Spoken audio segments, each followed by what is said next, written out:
Mardouchi Kwasi. Dimanche 27 avril 2025, Madame, Messieurs, voici les dominantes de l'actualité. Le PPACI va envisager un nouveau palier dans la lutte si rien ne change après la première quinzaine du mois de juin 2025. C'est l'une des résolutions phares du comité central du parti tenu samedi à Abidjan. Comment freiner le paludisme qui ne cesse de tuer des milliers de personnes en Côte d'Ivoire? Les acteurs de la lutte contre cette pathologie étaient réunis vendredi à Montézo dans la commune d'Alépé pour évoquer des pistes de solutions à l'occasion de la 18e édition de la Journée mondiale de lutte contre le paludisme. Et puis hors de chez nous, au Soudan du Sud, alors que la crise politique et militaire continue, le gouvernement tente de rassurer sur l'avenir de l'accord de paix. Voilà pour le sommaire. Radio de l'appel 8h, bonjour et bienvenue. Je vous le disais à l'entame de cette édition, le PPACI va envisager un nouveau palier plus déterminé, plus structuré à la hauteur de la gravité de la situation dans la lutte, si rien ne change après la première quinzaine du mois de juin 2025.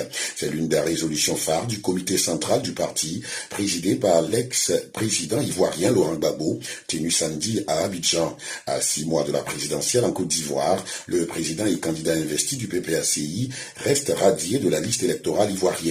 Son parti exige sa réinscription sur cette liste, affirmant que sa participation à ce scrutin est non négociable. Un mot de santé dans ce journal. Le paludisme se termine avec nous. Réinvestir, réimaginer, rallumer. C'est le thème de la 18e édition de la Journée mondiale de lutte contre le paludisme, célébrée vendredi dernier dans le village de Montézo, situé dans la commune d'Alépé. Une célébration en présence de Pierre Ngoudemba, ministre de la Santé, de l'Hygiène publique et de la couverture maladie universelle. Témoin pour Radio de la Paix, Jean-Mélène Biti. Pour éviter que la maladie ne revienne, dormez sous une moustiquaire imprégnée et assainissez votre cadre de vie. Merci, docteur. C'est avec ce message de sensibilisation des tout-petits que s'est tenue la 18e édition de la Journée mondiale de lutte contre le paludisme. Au nom des partenaires techniques et financiers, Dr Lucien Manga, représentant résident de l'OMS en Côte d'Ivoire, a tenu à rassurer la Côte d'Ivoire sur la disponibilité de ses partenaires dans la lutte contre le paludisme. Je voudrais vous assurer, au nom de l'ensemble des partenaires techniques et financiers, de l'indéfectible soutien de toutes nos organisations pour continuer à cristalliser les résultats qui sont obtenus afin que demain, nul ne puisse mourir à nouveau de paludisme en Côte d'Ivoire. Jumed Munivre, au nom de l'ambassade des États-Unis, a également souligné le partenariat entre son pays et la Côte d'Ivoire dans le combat contre le paludisme. Notre partenariat est plus fort que jamais. Le peuple américain, à travers notre gouvernement, a investi plus de 120 milliards de francs CFA pour soutenir la Côte d'Ivoire dans ce combat. Pour sa part, Demba Ngou Pierre, ministre de la Santé, a appelé à une plus grande implication des populations dans la lutte contre le paludisme. Ces efforts témoignent de notre volonté de faire de l'assainissement du cadre de vie un pilier essentiel de lutte contre le paludisme et d'autres maladies vectorielles comme la dengue. L'élimination du paludisme d'ici 2030 exige la mobilisation de tous. C'est un combat collectif, à commencer par les populations que vous êtes. Pour garantir une meilleure prise en charge sanitaire des populations d'Alépé, le ministre a promis la construction imminente d'un hôpital moderne équipé de plateaux techniques de dernière génération. La Côte d'Ivoire a inauguré récemment l'Académie de la bonne gouvernance et du leadership anticorruption. Située au sein de la Fondation Félix Houphouët-Boigny pour la recherche de la paix de Yamoussoukro, cette académie sera une plateforme dédiée à la formation et à l'éducation des acteurs de la société, leur fournissant les outils nécessaires pour comprendre et combattre la corruption. Le président de la Haute Autorité pour la bonne gouvernance, Epiphane Nazoro-Bibalo, est à cette occasion revenu sur les activités et l'importance de cette structure. On l'écoute.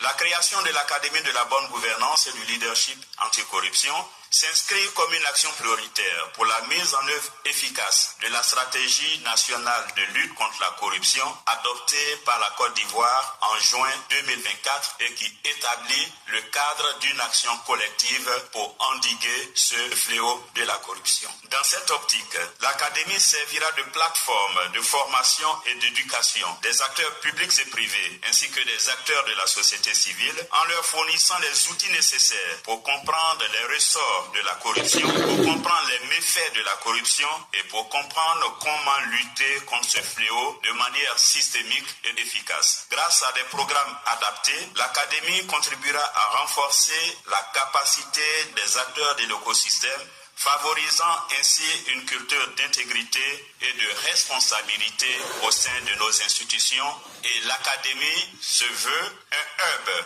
pour la sous-région ouest-africaine, participe donc à cette première cohorte d'auditeurs des cadres du secteur public et du secteur privé en provenance de l'ensemble des 15 pays de la CEDEAO. 100 auditeurs seront formés dès ce mois d'avril et 200 autres seront formés au mois de juin et de juillet. Epiphane Zoro Bibalo, président de la Haute Autorité pour la Bonne Gouvernance, dans des propos recueillis par Émile Yaou. On parle artisanat à présent avec la 6e édition du MIVA, marché ivoirien de l'artisanat qui va fermer ses portes ce dimanche au parc des expositions d'Abidjan. Ouverte le 22 avril dernier autour du thème artisanat, femmes et transformation, cette édition met en avant le rôle des femmes face aux nouvelles exigences du marché. Comment entreprendre, quelle attitude adopter et quels sont les éléments nécessaires pour faire preuve de résilience. Koulibaly Alimata, biochimiste et entrepreneur dans le secteur agroalimentaire, par ailleurs lauréate du prix d'excellence du meilleur artisan en 2022 et 2024, nous dévoile quelques secrets. Moi, je dis toujours aux femmes, il faut faire le pas. Si tu as peur, il faut aller doucement parce que le chemin, il est périlleux, il est plein d'embûches. Quand on est curieux, on va vers l'information. Tous les projets que j'ai eu à développer, c'est parce que j'ai eu l'information. Est-ce qu'il y a une période indiquée pour vraiment décoller avec son activité ou bien c'est au cas par cas? Je pense que c'est au cas par cas et du mindset de l'entrepreneur.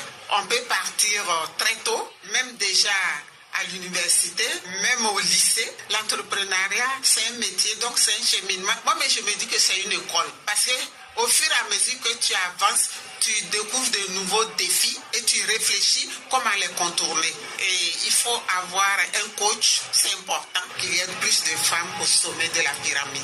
L'entrepreneur social et coach en entrepreneuriat agro-transformation, Koulibaly Alimata, était au micro de Didier Blé. Un tour dans la région du Gontougo, précisément dans le village de Karako, sous-préfecture de Gouméré, où à la faveur des festivités de Pâques, on a joué le samedi 19 avril dernier la finale de la 6e édition du tournoi de football de la fraternité et de la cohésion sociale, couplé de l'investiture du nouveau président des jeunes du village. À cette occasion, les jeunes ont été sensibilisés sur l'importance de préserver un climat de paix pour le développement. La correspondance de Sindou Ouattara. Cette double cérémonie aux allures de fête de retrouvailles a mobilisé les filles et fils de Karako, village situé à environ 30 km de Bondoukou. Pour Kofi Atabra Noé, président du comité d'organisation, les objectifs de ce tournoi vont au-delà de l'aspect sportif et l'investiture du nouveau président des jeunes symbolise un nouveau départ pour cette jeunesse. Cette cérémonie d'investiture est un symbole d'un nouveau départ de la jeunesse de Karako. Ce tournoi n'est pas qu'un simple événement sportif. Il est un symbole de paix, d'union et de fraternité entre les fils et filles de Karako. Dans son intervention, le parrain de l'événement, Dr Atta Kwame François, cadre de la sous-préfecture, a insisté sur l'importance de l'union et de la paix dans le processus de développement. D'où cet appel aux jeunes. J'appelle tous les jeunes à être soudés pour que la jeunesse aide notre village à se développer. Parce que vous êtes le fer de lance du développement. Le nouveau président des jeunes de Karako, Ngouan Kofi Félix, a dévoilé sa principale mission. Ma mission, c'est pour rassembler les jeunes. Ensemble, on peut travailler avec les cadres pour le développement de mon village. En sa qualité d'invité spécial, l'ambassadeur de la paix, Dr Adjoumani Guy, s'est réjoui de l'ambiance fraternelle qui a prévalu durant cet événement. Nos jeunes ont joué dans la fraternité. Tout le monde est heureux. Nous souhaitons que nos jeunes continuent dans le même élan. De retour de Karako, sous-préfecture de Gouméré, département de Bondoukou, Sindou Ouattara, Radio de la Paix. Hors de chez nous à présent au Soudan du Sud, alors que la crise politique et militaire continue, le gouvernement tente de rassurer sur l'avenir de l'accord de paix. Hier samedi, le ministre des Affaires du cabinet, Martin Elia Lomourou, a présenté un plan d'action pour mettre en œuvre l'accord de paix signé en 2018, qui avait permis la formation d'un gouvernement d'unité et de transition. Le ministre a notamment fait part de démarches pour financer la préparation des élections prévues pour décembre 2026. Des annonces qui laissent sceptique Edmund Yakani, directeur de l'organisation de la société civile CEPO. Pour le militant, ces annonces visent avant tout à justifier les violations de l'accord de paix alors que la violence se propage. Et puis à Madagascar, gouvernement et opposition réagissent au refus de la France de restituer les îles éparses à la Grande Île. Pour la ministre malgache des Affaires étrangères, l'organisation d'une nouvelle réunion le 30 juin prochain à Paris, après celle qui a eu lieu lors de la visite d'État du président français à Madagascar les 23 et 24 avril, est tout de même une avancée. L'opposition, elle, reste divisée sur la question. Le leader du parti MMM estime que la France doit d'abord transférer la souveraineté des îles éparses à Madagascar avant d'envisager un quelconque système de cogestion, alors que le député de Tamatave, Roland Ratsiraka, autre figure de l'opposition, se dit opposé à une restitution des îles éparses tant que le régime actuel est au pouvoir, craignant qu'elles soient vendues et deviennent source des spéculations. Et c'est ici qu'on s'arrête pour ce dimanche 8h. On rappelle l'essentiel.